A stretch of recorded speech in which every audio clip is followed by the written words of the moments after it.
Good afternoon. My name is Parul, and it is my sincere pleasure to welcome you to MHS live webinar entitled Unmasking Microaggressions, presented by Dr. Ryan Warner. We are thrilled to have you all here with us today, and we would like to begin by telling you a bit about MHS. For over 40 years, MHS has provided trusted data-driven solutions across our core four disciplines: clinical, education, talent development, and public safety. Science and research are the basis of MHS root and future innovations. With new standards for tool sets, we help clients evaluate, track, and leverage human-centric data to help realize full potential. During this live webinar, we will start with a presentation by our speaker. After that, we will spend 5 minutes on the attendance survey, and then we will open the floor for live Q&A with our presenter. Our main goal is to make sure you have an enjoyable and educational experience. Do not hesitate to ask questions anytime during the webinar, as our MHS staff is here to help. To ask a question, locate the Q&A icon at the top right-hand corner of your screen. When you click on this, a panel will appear to the side of your screen, and you can find the Ask a Question button at the bottom of this window. Questions for Dr. Ryan related to the content of the webinar will be read aloud and answered after the presentation. I would also like to share an important note with all of you regarding obtaining your CE credit survey, CE credit after the webinar today. As a part of the CE credit requirements, all participants are encouraged to complete a feedback survey. We are using this survey to ensure your attendance at the webinar here today.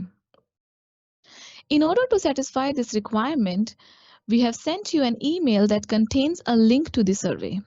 The subject line for this email is the title of today's webinar. We will allow for 5 minutes at the end of the session to complete the survey. Please do not complete the survey until the end of our webinar today.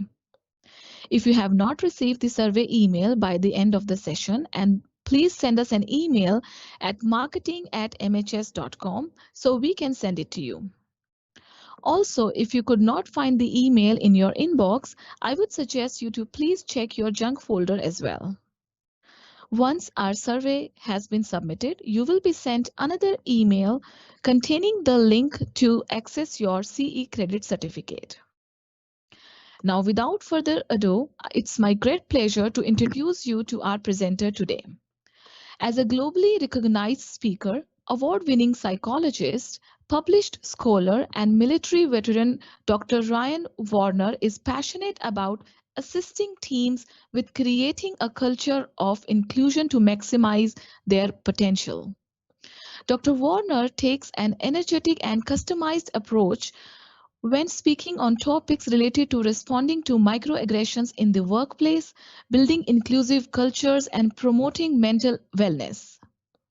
With a PhD in counseling psychology, Dr. Warner utilizes his expertise in human behavior to drive meaningful and lasting change for people he works with. Dr. Warner has spoken to small and large organizations globally, and he enjoys spending time with family as a loving father and husband. Now let's start the webinar. I'm handing over to you, Dr. Ryan. Thank you. I'm so excited for today's talk titled Unmasking Microaggressions. It is important to mention that today we're going to talk about a challenging topic that may lead to some discomfort for some. And when talking about diversity, microaggressions, bias, and discrimination, we need to know that a safe amount of discomfort actually leads to growth. So I challenge you today to engage as much as possible. You may not be able to speak to me or with each other due to the fact that this is a webinar. However, I want you to engage with it yourself. I want you to look intrapersonally. Think about your particular experiences. Think about your biases that may come up in your own worldview and perspective. And identify, based on your current role that you have, how can you utilize the information that you're going to learn today and implement it within your workplace so that you can be better in your role and create a more inclusive environment. So with that, I'd like to start by posing a question to everyone listening today. How would our workplace look different if we committed to be more aware of our biases and challenge our biases? What impacts will we see in the workplace? What impacts will we see in our communities? Just reflect on that question before we begin today.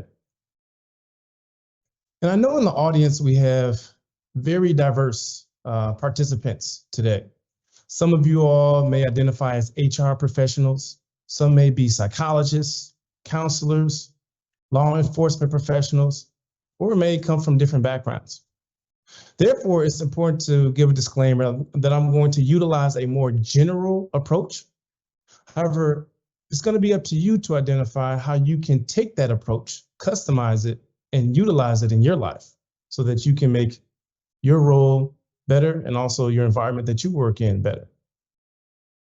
So a quick disclaimer, the statements that are going to be talked about today are those of myself and are not the opinion or position of any other represented entity.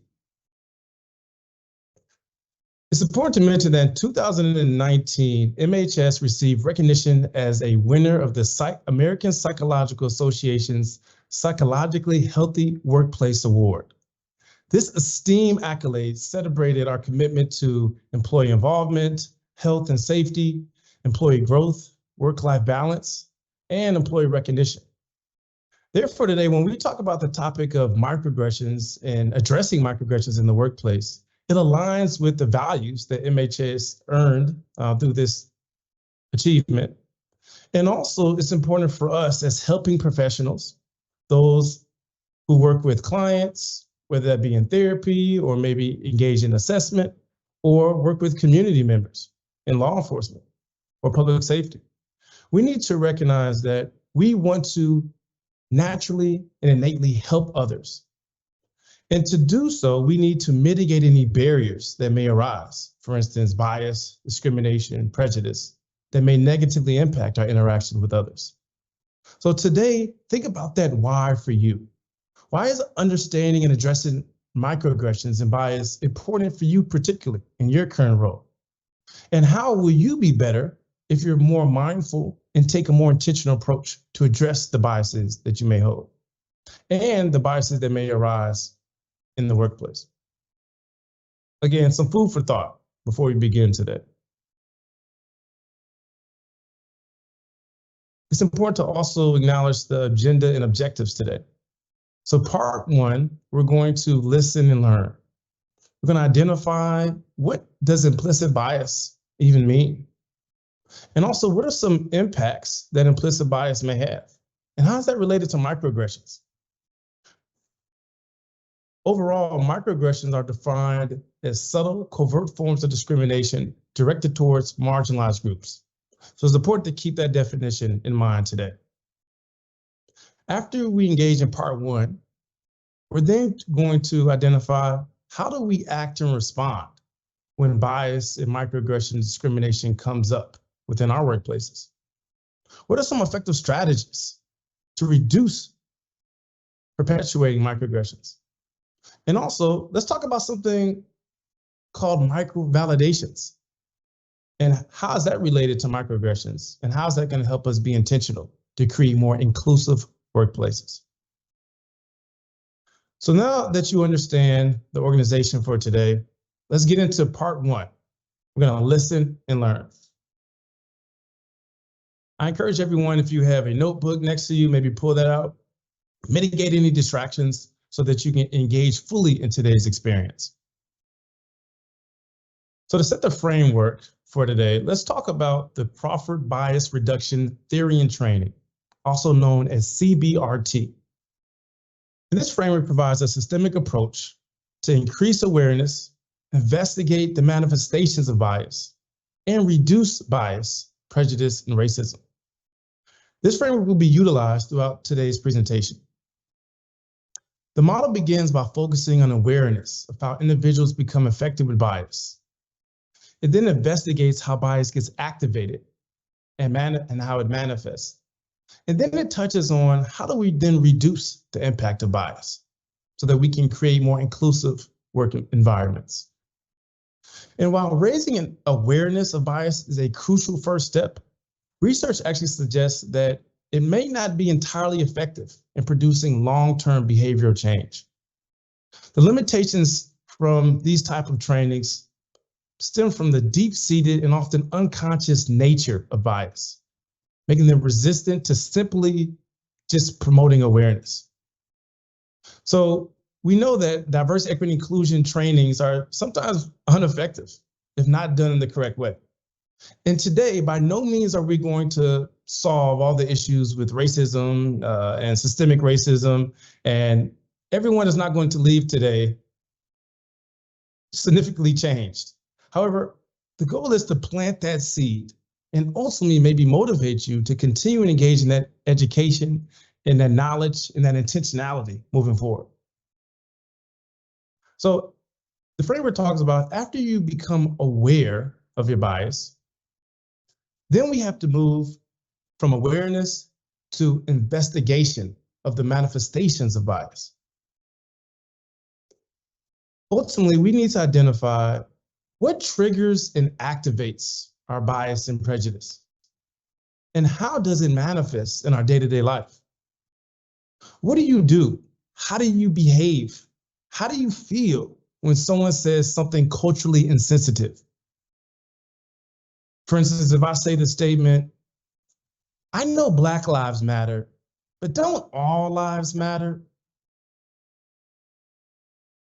For some, this statement may not mean much, but for others, it may cause a visceral reaction. And I don't know about you, but when I said that out loud, I experienced a visceral reaction inside me, inside my body. So the stage 2 of this framework talks about I need to then investigate. Where does that trigger come from? For me as a Black male in today's society, oftentimes I feel invalidated. Oftentimes I feel that sometimes in certain environments, especially all white spaces, I may not belong. So when I hear others saying, I know Black lives matter, but don't all lives matter, that may invalidate my experience as a Black male. So I need to then investigate my past upbringing, my worldview, my cultural background, and see how does that impact that feeling of being triggered. After I become aware and then investigate, I then now need to take an intentional, proactive approach. I need to identify how do I then reduce the impact of bias. So therefore, in today's presentation, we're going to provide some tools and some strategies to assist with reducing the impact of bias and the impact it may have in the workplace. This is essential so that we can all take that proactive, intentional approach so that we can shift maybe how we engage with others, whether that be our clients, our coworkers, or just in general within our work environment. So now that we have an overall framework, let's continue. And to set the stage for today, I'd like to begin with an activity. So wherever you are, I appreciate if you can please close your eyes if you feel comfortable. Let's bring our full attention to today's experience. And when you close your eyes, I want you to imagine that you finally get the chance to go on a vacation of your dreams. Take a moment to think about where you would go.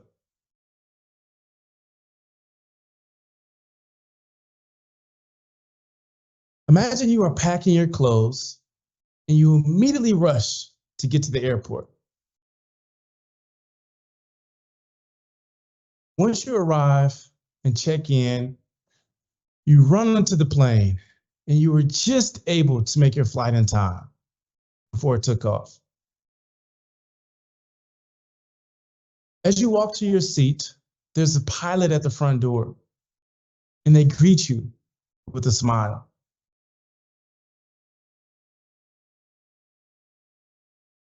Once your plane lands, you go straight to your hotel. You have a lot of luggage, so a hotel employee offers to lift your luggage upstairs to your beautiful suite. You give them a tip for their kind efforts.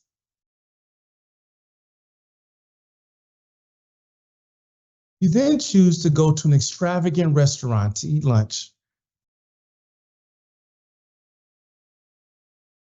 It's a beautiful fall day, so you choose to sit outside. And as you arrive to your table, you notice that there's a couple sitting at the table behind you. As you turn around, you witness a proposal. There's someone getting on one knee to ask the love of their life for their hand in marriage. They say yes, and the entire restaurant begins to applaud.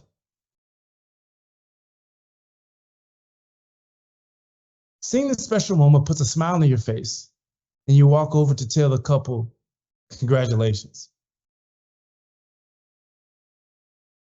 So far, your vacation is off to a great start. Now, I appreciate if you could please open your eyes.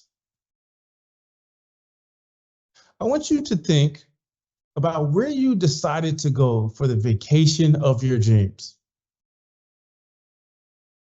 What special destination were you eager to go to?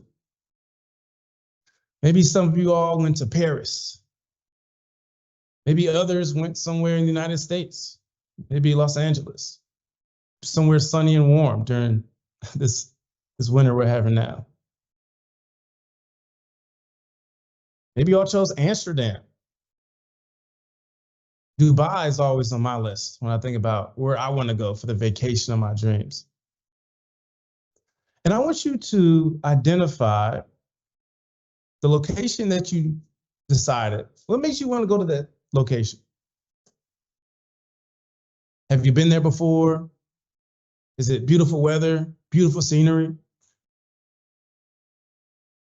And if you can recall, when you went to the vacation of your dreams, you were rushing to get to the airport. I'm sure everybody can relate to this. Running to the airplane, and you were just able to make your flight in time. And as you walk into the plane, there's a pilot at the front door, and they greet you with a smile. I'm curious, what did that pilot look like in your mind? What were the demographics of that individual? Were they tall? Were they short? Were they dressed a certain way? Think about what type of individual came to your mind when you thought of a pilot. For anyone, I'm curious if a younger African-American woman came to mind. And by the way, there are no right or wrong answers to this, to my questions. Just identify what are some thoughts that came up when you engage in this imagery activity. Did a tall white male come up for anybody? Maybe a stereotypical pilot? Maybe were they tall, were they slender built? Or did something different come up, like someone who looks like this on the slide? Again, no right or wrong answers. Now remember, you landed and then you had a lot of luggage, so a hotel employee offers to lift your luggage upstairs to your beautiful hotel suite. Identify, what did that bellhop or hotel employee look like? Were they a man? Were they a woman? What was their background? For anybody, did an older Caucasian woman possibly come up? And some of you may be smiling right now. Again, no right or wrong answers, but just think about who came up for you when you thought of that bellhop. So remember, you dropped off your luggage and you were kind of hungry, so you went to a beautiful, extravagant restaurant to eat lunch. And as you arrive, you notice that someone's getting on one knee to ask the love of their life for their hand in marriage. You witness a beautiful proposal. I'm curious, for anybody, did a gay interracial male couple come up? It's okay if one or all of your answers to my questions were no. Your brain ultimately creates images with what is familiar, and it's typically less of a fan of what is not familiar. And the examples that I mentioned are generally less familiar for some. The Black female pilot, the older Caucasian woman who was a bellhop, the interracial gay male couple. And I would say, just anecdotally, I've done this activity maybe for about 10,000 people across the globe in 6 out of 7 continents. And I would say 85% of individuals identify a tall white male as a pilot, typically a male of whatever destination that they decided that came in their mind, whatever that stereotypical male looks like, racial ethnic background for that particular geographic location. And then most individuals, and sometimes I get a mix here. However, typically it's a heterosexual couple, and the male getting on one knee to ask a woman for their hand in marriage. And ultimately, though, individuals in this call, you all may have came up with different scenarios in your head, but ultimately, it doesn't really matter what came to mind. But it does matter that we become more aware of any stereotypical images that may have came up. And as I previously mentioned, the first piece before we get to reducing bias is awareness, so that we can then take an intentional approach. So hopefully you were able to engage in the activity with me. And now we're going to talk a little bit more about how do biases form and how is that related to microaggressions. So there are many factors that impact our beliefs that we hold about others. Our background, our cultural experiences, the media that we watch, our upbringing, all contribute to how we make decisions around us, about everything around us. And oftentimes we make snap judgments of people that we meet, characterizing them according to gender, social class, and other characteristics. And within milliseconds, we judge whether someone is like us or belongs to our in-group, or not like us and belongs to our out-group. And this is called unconscious bias.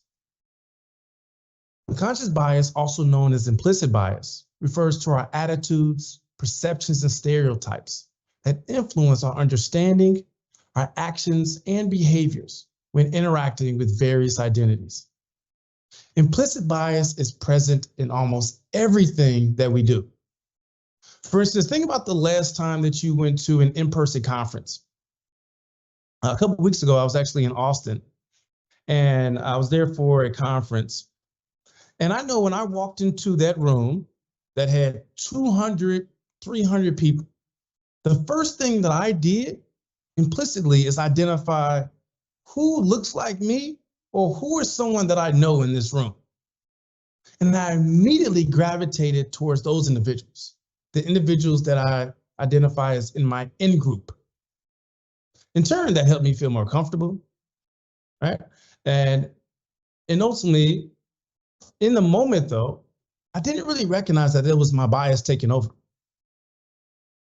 However, oftentimes, again, bias is very subtle, and sometimes we don't even recognize that it impacts our behaviors. For instance, look at your social media. Maybe if you have a LinkedIn or a Twitter or a Facebook or Instagram, who are the people that you follow and who are the people that follow you? Are they individuals with similar professional interests? Maybe are they people who went to your high school or you grew up with or from your community? Again, bias impacts everything we do, but having bias doesn't make us a bad person. It just makes us human. It's important to mention that implicit bias are formed early in childhood.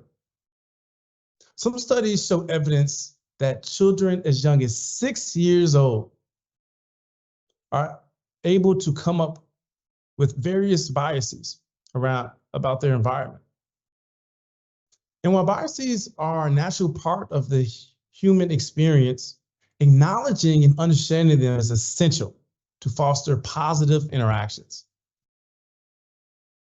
So research actually shows that implicit bias training as a means to improve diversity, equity, and inclusion in the workplace does not work. Let me repeat that again. Research shows that implicit bias training as a measure to improve diversity, equity, and inclusion in the workplace does not work. Okay.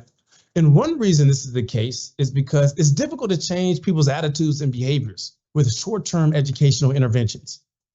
So if my entire life, if I'm in a particular environment and that environment shapes my understanding of the world, I'm not going to then attend a implicit bias training for 1 hour and my entire worldview just change, okay?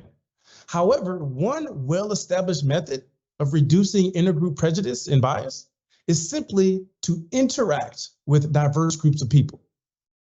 So in the 60 or 70 years of research on this particular topic of prejudice or bias reduction, there's been one idea that has stood firm as the gold standard, and that is the idea of intergroup contact. That's very important to understand.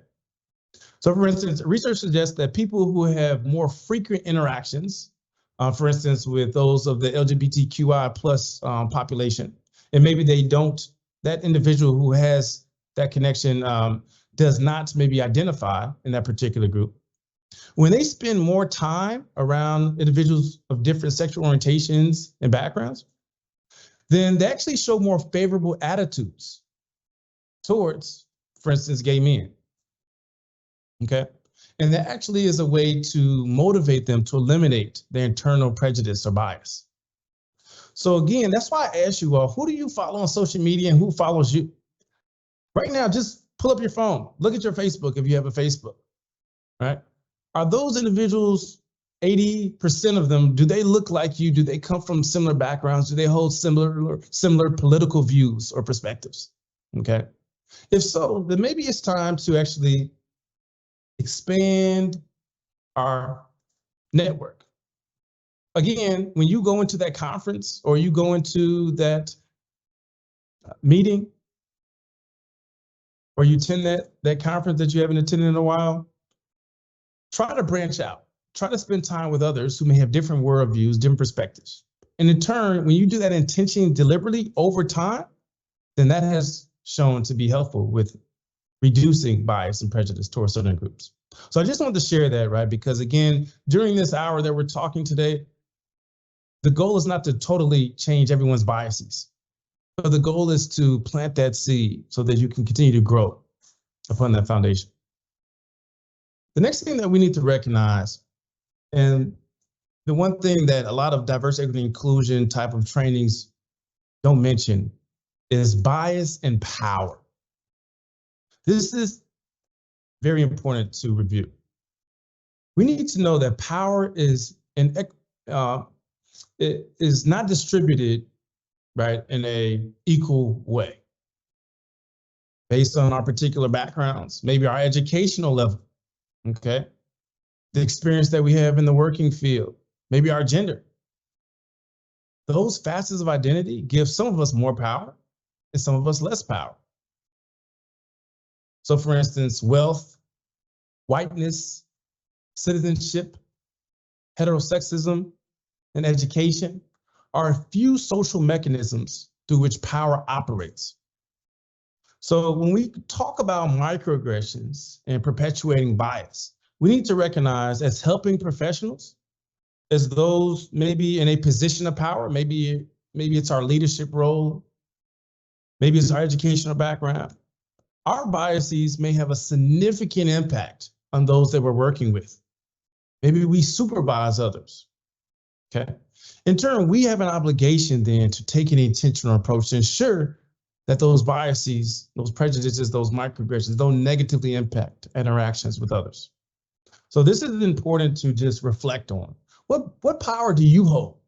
I know, for instance, myself as a male, I hold a certain power and privilege. And you may not be able to see how tall I am right now, but I'm about 6'4". So when I walk into rooms, people actually look at me more favorably. There's research that shows that leaders who are taller are looked at as more favorably than leaders who are shorter, for instance, under 5'3". And we also know that male leaders are typically looked at as more favorably compared to women leaders. So again, our facets of identity that we all hold have a significant impact that we need to then examine how that plays out within our interactions and within the workplace. Now that we've talked about bias and the connection with bias and power, we also need to now understand the connection to microaggressions. Again, microaggressions are subtle, covert forms of discrimination directed towards historically marginalized populations. It's going to be important today that some of the examples, well, most of the examples I use are going to be centered around race. And I'm going to do that intentionally, okay? Because oftentimes race is the most challenging facet of identity to talk about. So today we're really going to try to build up those muscles, okay? And if we work on some of those more challenging facets of identity, then that's going to help you grow stronger. So for instance, if I go to the gym and I lift a 1 pound dumbbell, that's not really uncomfortable for me. I'm not really going to grow. Okay, so today we're going to try to push that limit again and maybe create some discomfort. But in turn, that's going to help you grow your muscles around having these hard discussions within the workplace or maybe within your community or within your family. So the initial concept of microaggressions is actually connected to pathological stereotypes, power structures, structural racism, and multiple forms of racial prejudice. Chester Pierce, has anyone heard of him before? He was a prominent African-American Harvard-trained psychiatrist. And he was actually the first to describe these covert acts as microaggressions in the 1960s. He initially defined microaggressions as Black, white, racial interactions that are characterized by white put-downs and done in an automatic, pre-conscious, or unconscious fashion. However, since the 1960s, both the popular use and the academic study of microaggressions has grown rapidly. The definition now has been extended to describe this phenomenon when it occurs between various groups where there exists stigma and power imbalances. Today, microaggressions are described specifically as the everyday verbal and nonverbal environmental slights, snubs, or insults, whether intentional or unintentional, which communicate hostile, derogatory, or negative messages to targeted persons based on their marginalized identity. In many cases, these hidden messages may invalidate the group identity of those targeted. It may demean them on a personal or group level. It may communicate that they're lesser than human, and ultimately suggest that they do not belong. Now, no one in this group probably intentionally wants to be racist or sexist, right, towards other groups. That's the obvious, okay? However, we need to recognize that these small little, as I think about like paper cuts or mosquito bites, they may happen once and you may not recognize it, but when they happen again and again and again, and they start to become impactful to the person targeted. It's not about the intent, it's about the impact that that may have. It's also important to recognize that microaggressions are very subjective. Okay, so I'll give you an example. Again, I mentioned I'm 6'4", okay? During my undergrad experience, I went to a predominantly white institution. And Big Ten, huge university, 40,000 plus individuals. However, me as a Black male, I was one of the only few Black males at this university. And I recognized when I walked around campus, people would look at me a little bit different. People would come up to me and they would assume that I'm on the basketball team. They would say, oh, hey, when's your next game? And I would look at them confused, like, what are they talking about? They're like, oh, you're in the basketball team, right? I just want to know when the next time you all play. And I looked around, I was like, well, I'm not wearing a basketball jersey. Why did they assume that I'm on the basketball team? And growing up, typically around mostly Black, people growing up, I never really thought about my racial background that much because everybody I engaged with mostly looked like me. But when I went to predominantly white spaces, I began to recognize, hey, I was an outsider. And people had different prejudices and different ways that they viewed myself. And at first, again, it was like a mosquito bite. I brushed it off, not a big deal. I actually saw sometimes it had benefits. I would get into parties for free. People would invite me to their dorms to hang out because they thought that I was on the team. People want to spend time around me just because they wanted to spend time around a potential athlete. Not really recognizing that I'm not really that great at basketball. So they had these assumptions about myself. And again, at first, it wasn't a big deal, brush it off. But then it became impactful over time. Just like a mosquito bite, being bit in the same place over and over and over. I started to walk into classrooms and people would say, oh, I'm surprised that you're still here at this university. Or they would assume that, oh, you must be here on an athletic scholarship, right? Not knowing that I was actually there on a full ride academic scholarship. People would doubt my intelligence. Fast forward when I went to another top 10 university, and I was able to obtain my PhD at the age of 27 years old. People would say, oh, you have a PhD?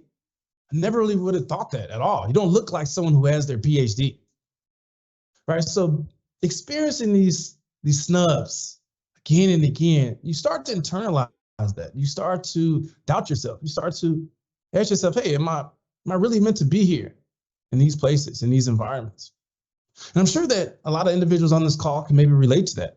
Maybe think back to any microaggressions you may have experienced based on your background, whether it be sexual orientation, gender, or social class, right?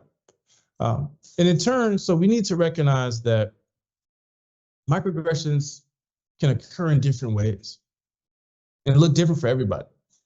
So for instance, let's break it down to talk about the categories of how microaggressions may come up. So we're not going to focus too heavily on this today, but I just want to at least provide some more specific examples so you can understand how microaggressions may be displayed in the workplace. So a microassault is a verbal or nonverbal attack meant to hurt the intended victim through name calling, avoidant behavior, or purposeful discriminatory actions. So for instance, telling a racist joke and saying, oh, I was just joking, right? Or a micro insult. An insensitive communication that demeans or someone's identity. Oh, you don't seem gay. Or micro invalidation, referring to a message that negates or ignores someone's thoughts or feelings or reality. So for instance, using the wrong pronouns for someone who identifies as transgender.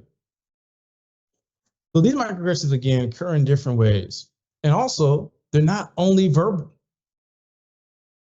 So when I look at you, I don't see color. I've heard that one a lot. If anyone knows the comedian and entertainer Trevor Noah, someone came on his talk show once. She identified as a white woman, and she's like, Trevor, you know, I don't see color. I look at everyone the same. He was like, oh, is that right? So if you don't see color, what do you do at a stoplight? And she just had to laugh. She didn't know how to respond to that because everyone sees color, even though sometimes we try to utilize a colorblind ideology. Because of course, everybody wants to treat everyone the same, right? And not be sexist or racist towards other groups.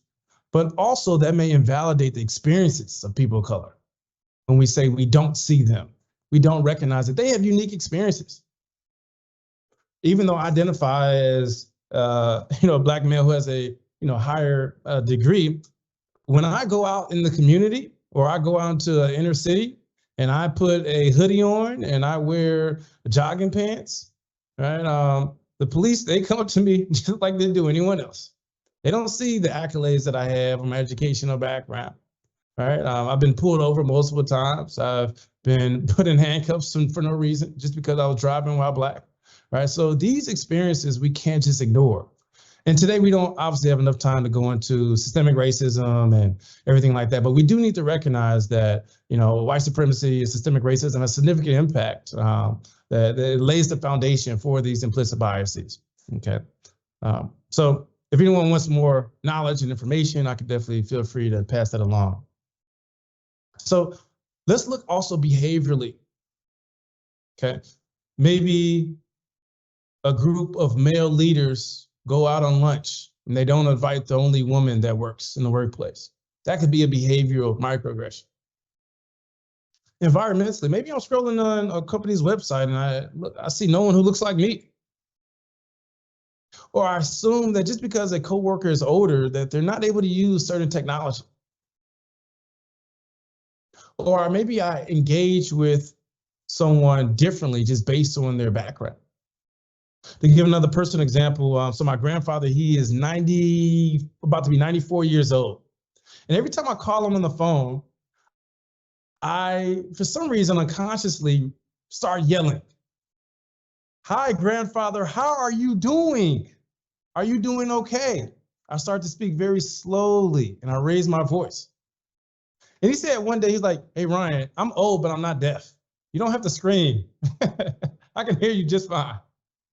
And I noticed right then and there, wow, I made a mistake. I assumed, right, that he's not able to hear me. I'm treating him differently. And that implicit bias that I had towards that particular group, it came out of my behaviors. So again, recognize that there could be verbal microaggressions, there may be behavior, and also there may be environmental. So we need to recognize, how does this manifest in our day-to-day? We also need to recognize that microaggressions have significant impacts within the workplace. So for instance, let's look at leadership disparities. When microaggressions occur in the workplace, it may provide evidence that it may favor certain individuals who align with like particularly traditional norms and stereotypes. So for instance, if we look at the top leaders, when you think of a top leader, who do you think of? I don't know about you, but I think of a white male in a suit, okay? When we look at the statistics as well, we know there's a significant lack of those who identify as people of color, okay, within higher level leadership positions, okay? That's a fact. So ultimately, right, microaggressions can show up in various ways and also can have career impacts.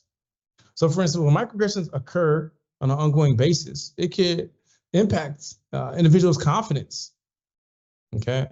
And it can create self-doubt, a sense of inadequacy. And in turn, that may serve as a barrier for those aspiring to be leaders to assume certain roles. There also may not be any leaders who look like people of historically marginalized backgrounds, okay? And in turn, that may be kind of discouraging within the workplace. We also know that there's a link between mental health outcomes and repeated microaggressions and bias. This exacerbates depressive symptoms, contributes to anxiety symptoms, worsens suicidal ideation. And many individuals may not feel like they belong. So there are significant impacts that microaggressions may have in the workplace.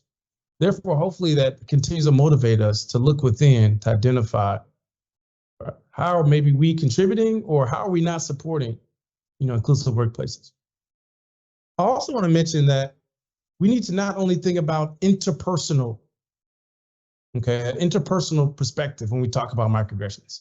So I need to watch what I say. We also need to look at a systemic approach. What are the policies, the practices, and the procedures within our workplaces that may be reinforcing bias? Some of the work that I do as a consultant, I review large companies and organizations of Fortune 500 companies. I review their strategic plan. I also do a lot of work with HR, and I review employee handbooks. And I identify, how does bias perpetuate within our policies? Are there certain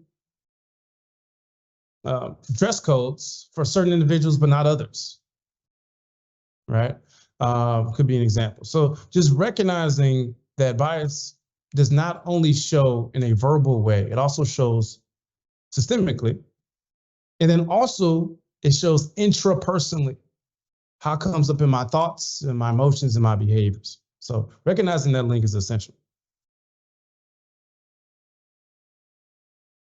Here's some additional facts that research has shown in the workplace. So there was a survey in 2020 by Gallup, and they surveyed hundreds, if not thousands, of individuals across the US. And they wanted to understand their experiences with microaggressions. And 32% of Black adults say that they've acted as which, maybe with some of their coworkers who did not identify with their racial background, that they were better than them. 25 said that they've that coworker has acted as in a way in which they demean someone's maybe intellectual abilities. And about 1 in 5 report being treated with less courtesy and respect. Okay, so again, there is evidence that this occurs in the workplace, and we need to then identify, again, what role do we play to moving the needle forward and trying to create more inclusive workplaces. When talking about shifting our interpersonal interactions to mitigate the perpetuation of verbal microaggressions specifically, okay, we need to also recognize what is the theme behind the microaggressions that are perpetuated. So talked about color blindness. When I look at you, I don't see color. In turn, that may give the message, I don't see you, or your experiences are not valid. There's another theme of denial of individual racism. So for instance, in a therapy setting, a person of color hesitates to discuss racial issues with their white female colleague. And maybe their white female colleague who identifies as a woman say, you know, I understand your experience as a Black male or Black woman, because I as a woman also face discrimination. That right there, even though you may try to utilize that to create rapport, that in turn could negatively impact therapeutic alliance. Okay. Pretty much saying the message of your racial oppression is no different than my gender oppression. We can also know, particularly like in the therapy context, that there may be a theme of cultural sensitivity to treatment considerations or recommendations.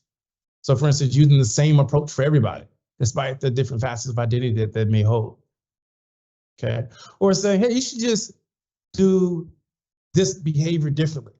Not really looking at that full person, not really recognizing that there may be some barriers based on their particular cultural background that may make it not as easy to implement certain interventions. So for those psychologists and behavioral health professionals on the call today, just wanted to provide these particular examples, how they may show up in a counseling role. But for other professionals, again, think about how these examples may come up in your particular roles as well. And particularly within supervision or providing feedback in the workplace, we also know that microaggressions have a profound impact. So for instance, we understand that supervision plays a critical role in professional development. However, looking at the data, looking at the research, certain individuals may experience additional barriers, particularly within supervision. So for instance, women supervisees are more likely to receive negative feedback based on their perceived personality traits compared to men. And when we examine men leaders, they're actually provided feedback on their leadership abilities and the outcomes that they see. Versus, again, women are typically judged more on their personality characteristics. So you come across as abrasive sometimes. I know you don't mean to, but try to pay more attention to your tone, okay? That particular example may be directed more towards women compared to men leaders. So it's, again, important to recognize, how do you provide feedback in the workplace? Do you give feedback differently, right? That is a way that bias may arise. And also, love seeing this because be careful, microaggressions and bias, only one of them is a convicted felon. If anybody knows LL Cool J and Martha Stewart, if you don't know them, probably look them up, but just want to share that. So now that we've listened and learned, okay, we have about 25 minutes remaining. I would like to talk about, what do we do? How do we, again, based on that framework that I showed at the beginning, how do we now reduce the perpetuation of microaggressions in the workplace? First, we need to recognize, when is it safe to address microaggressions? I think this is often not talked about enough. If I respond to that verbal or that behavioral or that environmental microaggression, could my physical safety be in danger? Could that impact my promotion? Will this lead to a rupture in the relationship? All of these may be barriers to decide, is it safe to address the microaggression? Now, I've been on the receiving end of not just experiencing microaggressions, but also sometimes doubting, hey, should I continue to talk about these topics?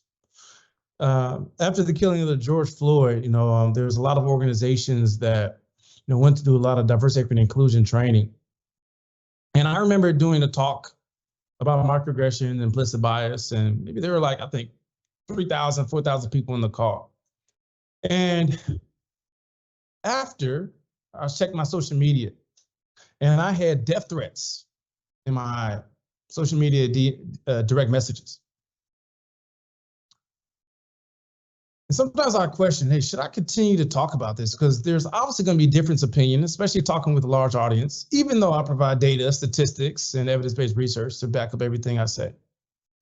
But based on white supremacy, based on systemic racism, and other barriers, there's obviously going to be pushback at times. So sometimes I ask myself, should I continue this work? Because sometimes I may feel unsafe. I have a family, I'm a father, I have children, right? And if people are sending me death threats, wow, like, should I continue with that work, right? Should I continue to utilize my voice to make a change and difference in the workplaces, that I want to support?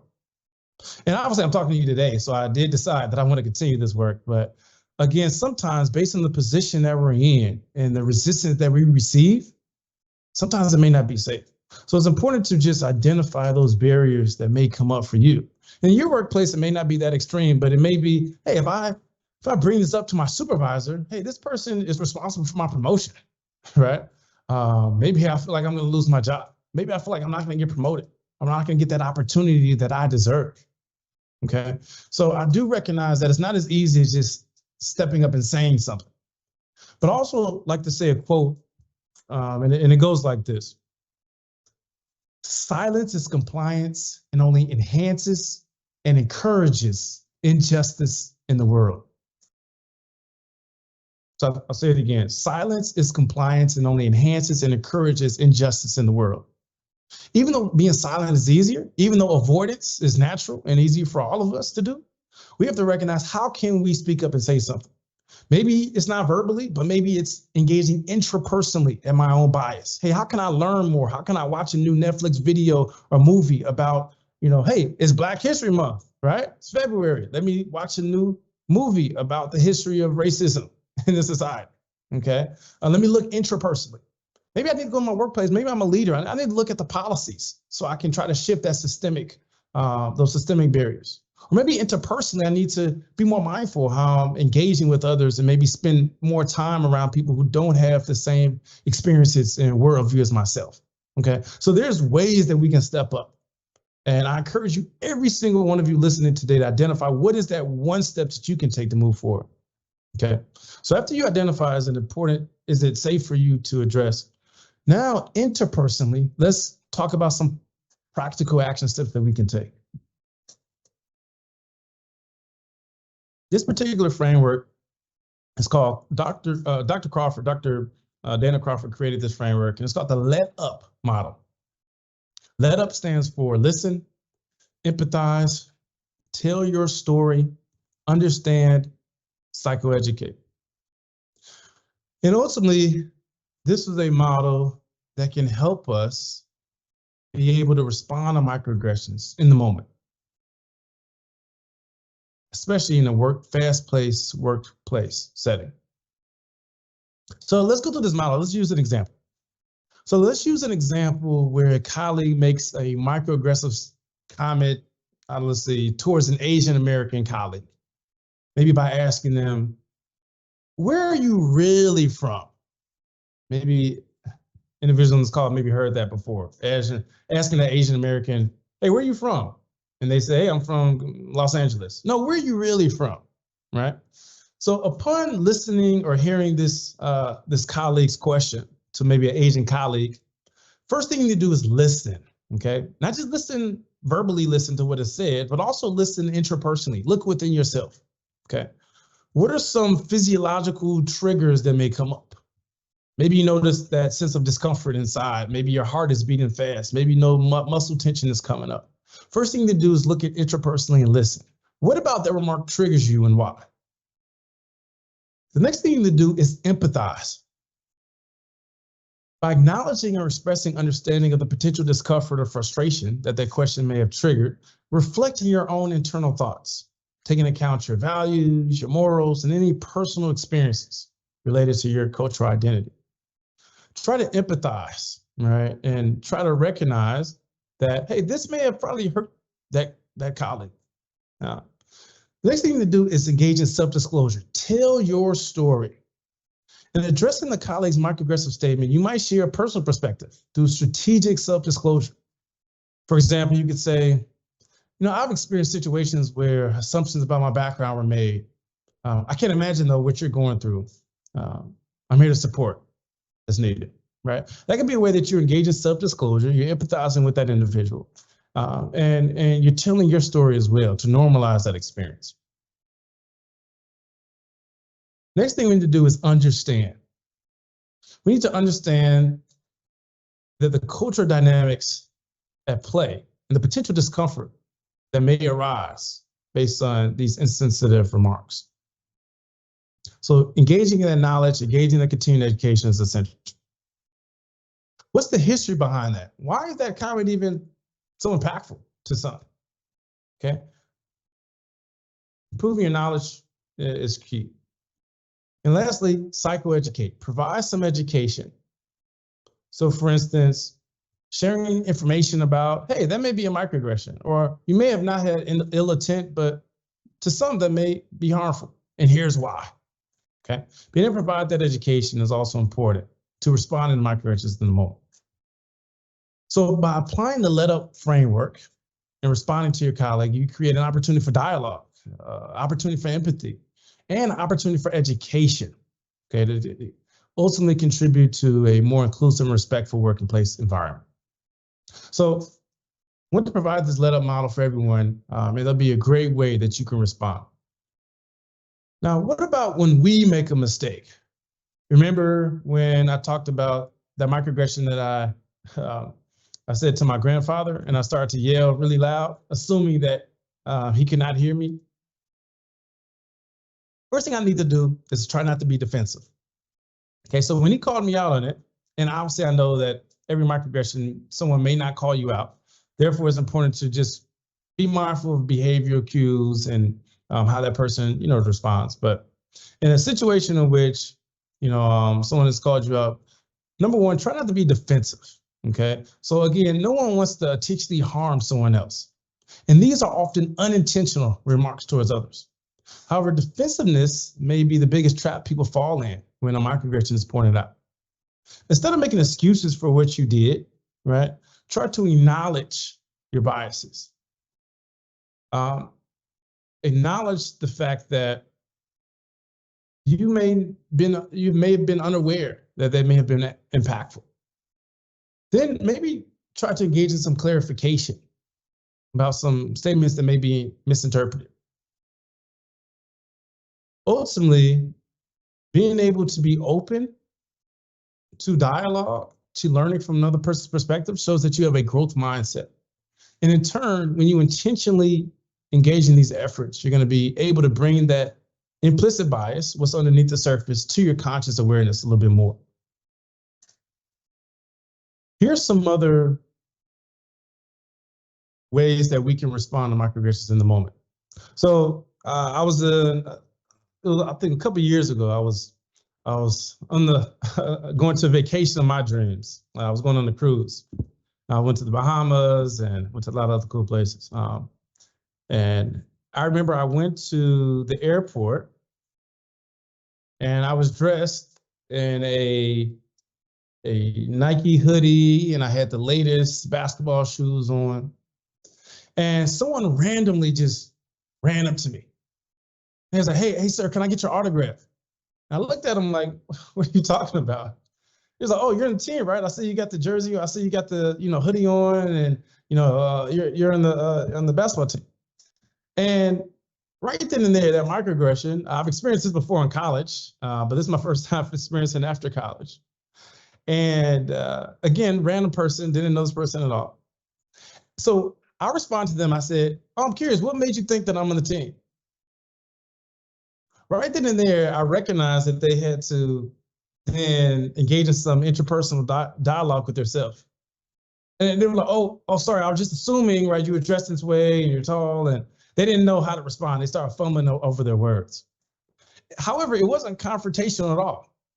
I just gave them, hey, I'm curious, what made you assume that? What made you think that? And in turn, just in that short 20-second time frame, I was able to challenge that microaggression effectively.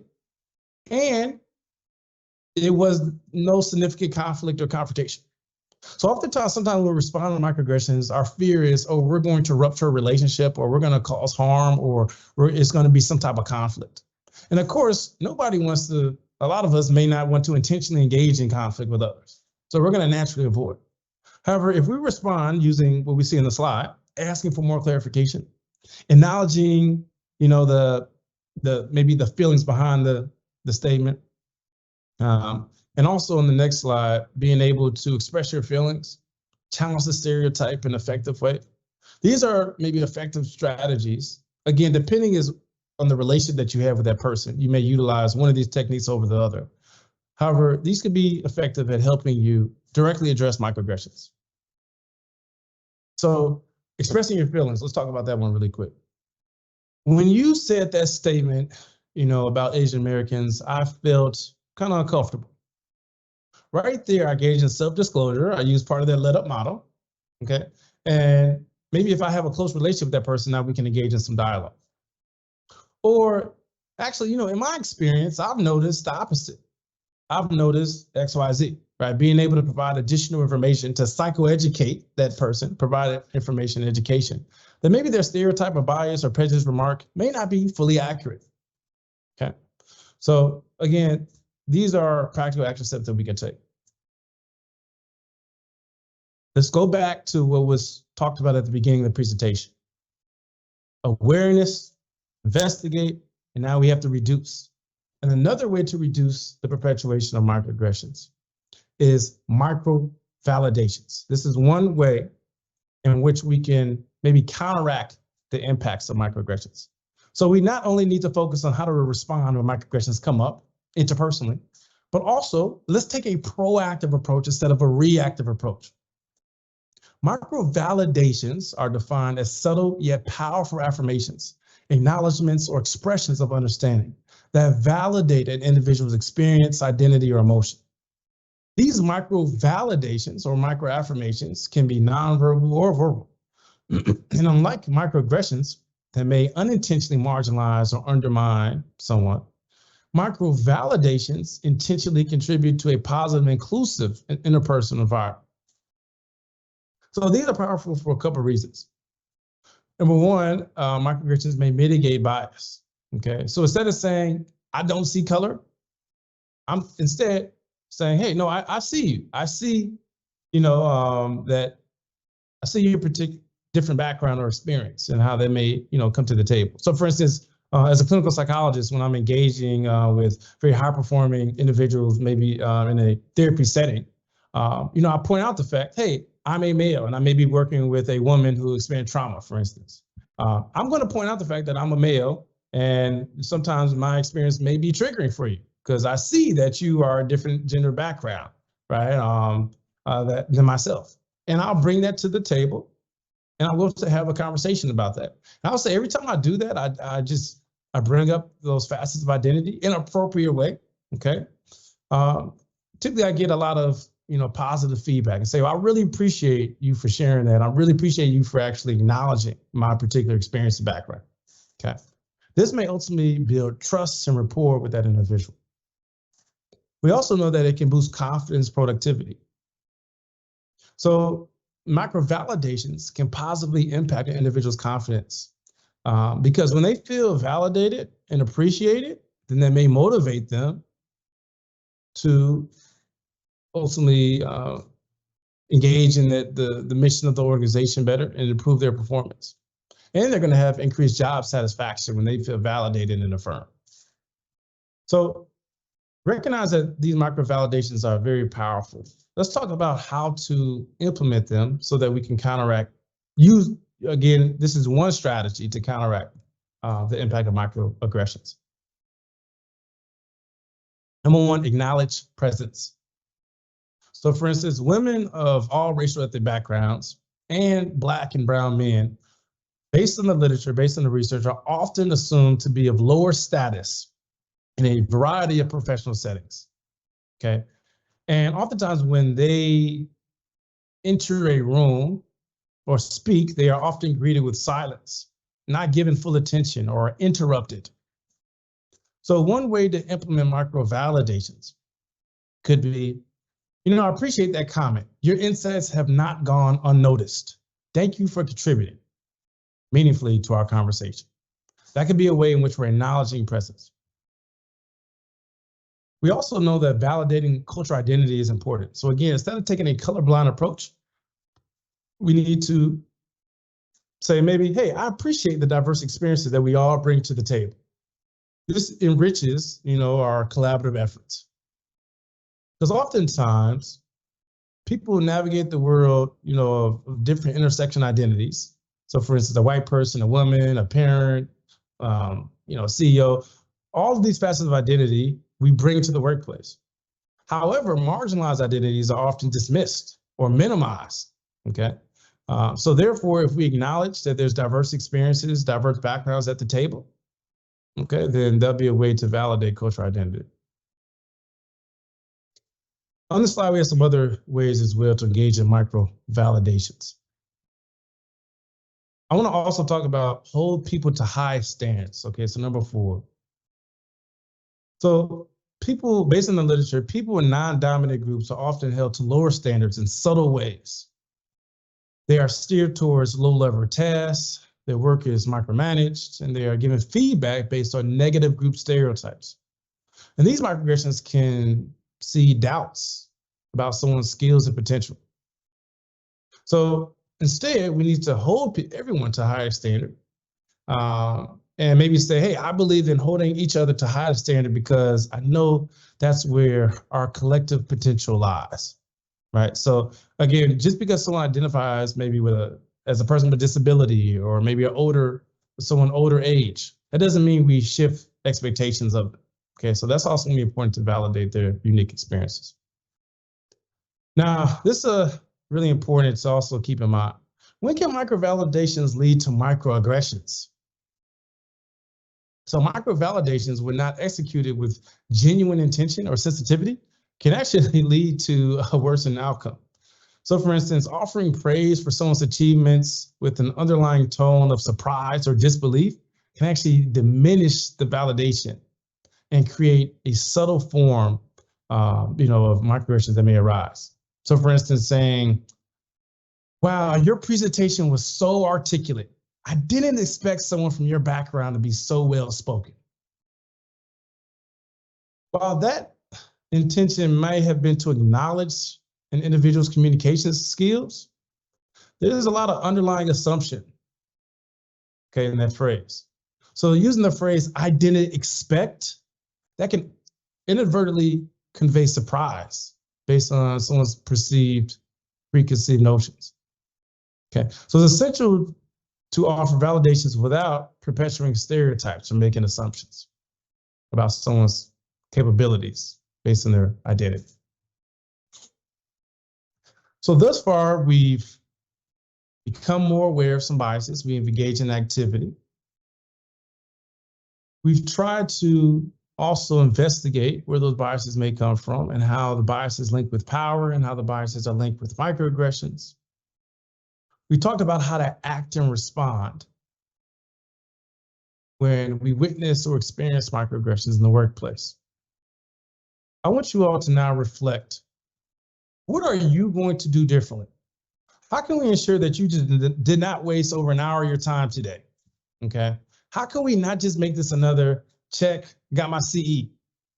I want you to leave today with increased insight, increased introspection, And I want you to ask yourself this question. To create a more inclusive environment within the workplace, what is one action that you are committed to? Again, think multifacetedly. Interpersonally, maybe you want to recognize more of how you engage with individuals that may look different than yourself. Intrapersonally, maybe you want to look within yourself and identify what are some things that you may be missing, or some biases that may come up around about certain groups. Maybe systemically, you want to identify environmentally, how does bias show up in your workplace, in your practices, and your procedures? Write down, if you have a notebook in front of you, what is one action you are committed to? Hopefully we all know about SMART goals, okay? Let's think of something that's specific, measurable, attainable, realistic, and timely. But let's not say, I want to be more aware of my bias. That's very broad, okay? Specifically, what are you going to do to be aware of your bias? Hey, it's Black History Month. Maybe I want to, learn more about the history of Black Americans, okay? And specifically, I'm going to watch a new movie on Netflix this weekend. That could be an example, right? So again, identify what are you going to do. It doesn't just have to be professionally, but also it can be personally. We can't be allies or advocates of diversity and inclusion 9 to 5 and go home and just turn that off. It doesn't work that way. Okay, so even today, even though we identify ways to shift your workplace, also think about in your personal life, what are some shifts you need to make? How can you, again, stand up to injustice when you see it and not engage in silence? Because remember, silence is compliance and only enhances and encourages injustice in the world. As I end today, I want to give a reminder that next time you go on the vacation of your dreams, and you see that pilot who looks a little bit different than what you expected, or maybe that bellhop comes up to you and say, hey, I'll lift your luggage upstairs to your beautiful suite, and you look at them like, oh, I wasn't under the assumption that you were going to lift my luggage upstairs, right? Or you see that couple that looks a little bit different than what you expected. Again, become more aware of your biases. Investigate where it comes from and actively try to reduce bias through micro validations and also implementing the let-up model. And in turn, hopefully this helps you plant that seed so that you can continue to serve your clients, engage with your colleagues, and work in an inclusive environment where all employees thrive. I really appreciate the opportunity today. That concludes my presentation. Feel free to, number one, add me on LinkedIn. Okay, I want to hear from you. I want to hear your thoughts. If you add me on LinkedIn, just say, hey, I saw you present for MHS, give me some feedback. Feel free to email me as well if I can support you or your organization in any way. I just want to say this was, an honor getting to present to you today. We only touch on the tip of the surface, okay? There's plenty more that needs to be discussed. However, hopefully you're walking away with the actions that you can implement so that you can continue to become more aware of your bias and take a proactive approach to create inclusion within your workplace. So thank you, and I look forward to hearing some questions that you have. Thank you so much for the insightful presentation, Dr. Ryan. Now we will go and ask a few questions from our attendees. One question I have, Ryan, for you. One of our attendees want to know, what distinguish between stereotypes from microaggressions? Are they interchangeable, intersected? Mm-hmm. Great. So just to reiterate the question, what distinguishes stereotypes from microaggressions? Are they interchangeable or intersected? So the way I look at stereotypes, stereotypes are more like general beliefs about a particular group, okay? Where they're more like overarching assumptions. And microaggressions are more subtle, often unintentional expressions of bias directed at people within groups. Okay, so they're both really important, when it comes to, understanding bias and implicit bias, fostering inclusivity, et cetera.